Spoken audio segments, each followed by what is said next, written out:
Bonjour, bienvenue sur la cuisine de Linoucha. Aujourd'hui, je vous propose une recette de pâtes à la viande et à la sauce rouge au macarona à la viande. Alors pour préparer cette recette, je vais mettre de l'huile d'olive dans une marmite. Je mets des oignons coupés très finement.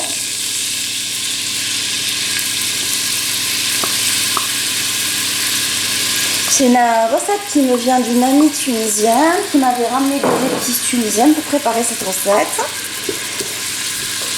Alors, je rajoute par-dessus de l'ail et du persil haché au hachoir, comme d'habitude. Alors, je fais colorer tout ça avec 2 grosses tomates coupées.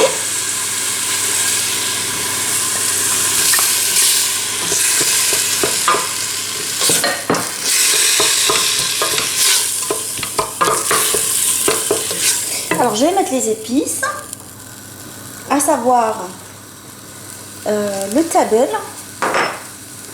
Je pense que c'est l'équivalent du carvi. Alors je vais mettre des épices. Je vous laisserai tous les ingrédients des épices en début et en bas de la recette comme d'habitude. Je vais saler également.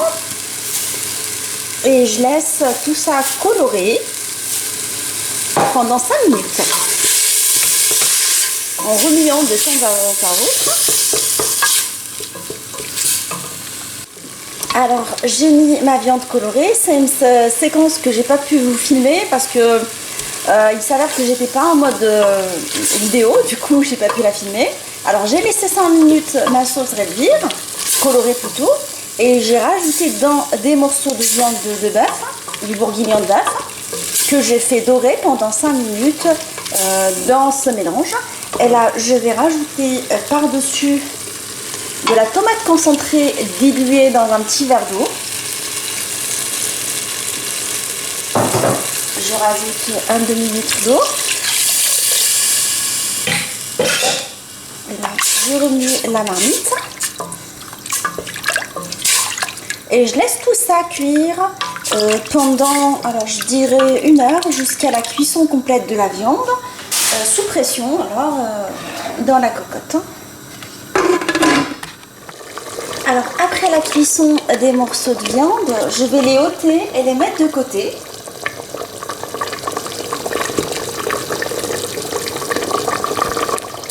Alors petit rappel pour bien réussir cette sauce, enfin cette recette, il faut que la sauce soit onctueuse. Il faut laisser réduire la sauce, c'est pour ça que je n'ai pas mis beaucoup d'eau au départ. Pour pas me retrouver avec une sauce qui manque d'onctuosité. Et là, je vais plonger mes pâtes dans la... J'ai pris des macaronis dans la sauce. Et je les laisse cuire en les remuant de temps en temps pendant une dizaine de minutes. Alors, je dirais 15 minutes. Alors, mes pâtes, elles sont cuites maintenant. Elles ont absorbé toute la sauce. Je vais remettre... ma viande dedans. Je la laisse 2 minutes le temps qu'elle chauffe un peu avant de dresser le plat et se retrouver pour la présentation finale. Ma recette de pâte à la viande, un macaron à la viande, elle est maintenant prête. Je l'ai servie avec un brin de persil frais, à servir également en accompagnement avec de la harissa. J'espère que cette recette facile vous a plu. On se retrouve sur la cuisine de Linoucha avec des nouvelles recettes, des nouvelles gourmandises et à bientôt.